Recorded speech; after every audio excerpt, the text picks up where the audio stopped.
The wagon wheels creaked to a halt in front of the weathered wooden house as the afternoon sun painted the prairie sky in shades of amber and gold. Catherine Muller clutched her worn carpetbag tighter, her knuckles white beneath her thin gloves. The tears she had been fighting for the past 3 days of travel finally spilled over as she stared at what was to become her new home. Thomas Brennan stepped down from his horse, removing his wide-brimmed hat as he approached the wagon. At 38, he had the steady bearing of a man who had learned to rely on himself, but his weathered face held a gentleness that spoke of kindness earned through hardship. He had been waiting for this moment with equal measures of hope and uncertainty. The driver helped Catherine down from the wagon, and Thomas could see immediately that something was terribly wrong. Her blue dress, though clean and carefully mended, hung loose on her frame. Dark circles shadowed her eyes, and her hands trembled as she tried to smooth her blonde hair beneath her bonnet. "Miss Muller?" Thomas asked softly, his voice carrying the careful respect of a man who understood that this moment would set the tone for everything that followed. Catherine nodded but could not trust her voice to speak. The tears continued to flow, and she felt ashamed of her weakness. She had come so far, traveled so many miles on the promise of a new beginning, only to arrive as broken as when she had left. Thomas studied her face for a long moment, seeing past the tears to the exhaustion and fear beneath. He had expected nervousness, perhaps some awkwardness as they met for the first time after months of correspondence.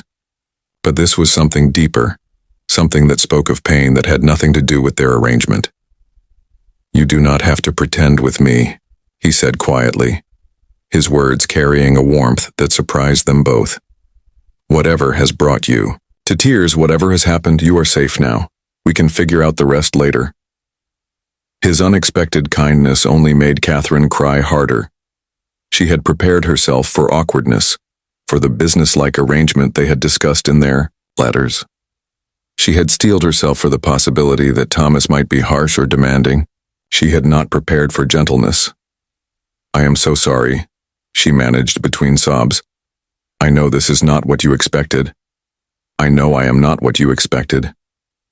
Thomas handed her his clean handkerchief, a gesture so simple yet so considerate that it spoke volumes about the man he was. "Why do not you tell me what has happened? We have time." Catherine dabbed at her eyes, struggling to compose herself enough to speak.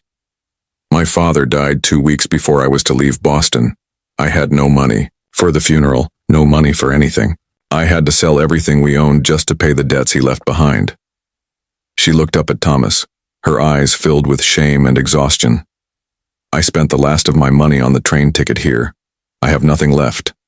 Nothing to bring to this marriage except my willingness to work hard and try to be a good wife." Thomas felt something shift in his chest, a protective instinct he had not experienced in years. This was not the arrangement he had envisioned, but looking at this brave woman who had traveled across the country with nothing but hope, he found he did not care about the original terms of their agreement.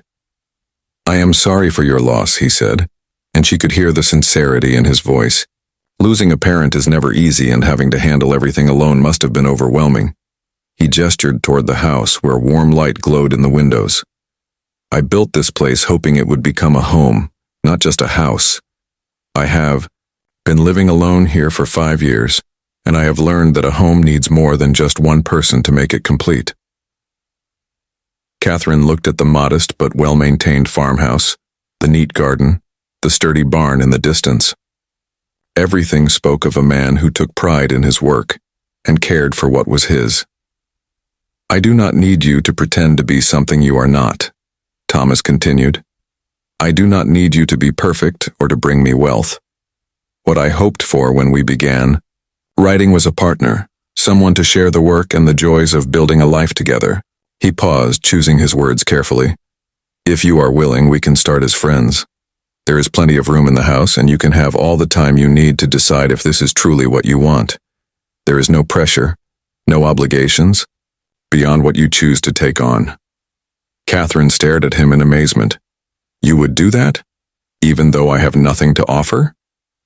"You have plenty to offer," Thomas replied with conviction. "You have courage. It takes tremendous bravery to leave everything you know and travel halfway across the country for the chance at a new life. You have determination. Despite losing your father and facing financial ruin, you still honored our agreement and made the journey. He smiled, and Catherine saw warmth in his brown eyes that made her heart flutter unexpectedly. And from your letters, I know you have intelligence, humor, and kindness. Those are worth far more than money or possessions. As the sun began to set behind them, painting the sky in brilliant oranges and purples, Catherine felt something she had not experienced in months: hope. This man was offering her not just shelter and security, but the chance to heal, to find her footing, to discover who she might become when she was no longer constantly afraid. I would like that very much, she said softly. To start as friends, and to see if we might build something meaningful together. Thomas picked up her carpet bag and offered her his arm. Then let me show you your new home, Catherine. And tomorrow, we can begin figuring out what our life together might look like. As they walked toward the house together, Catherine realized that sometimes the best beginnings come not from carefully laid plans, but from the simple human kindness of someone who sees your worth when you have forgotten it yourself. The prairie. Wind carried the scent of wildflowers and possibility, and for the first time in months, Catherine Miller believed that perhaps her greatest adventures were still ahead of her.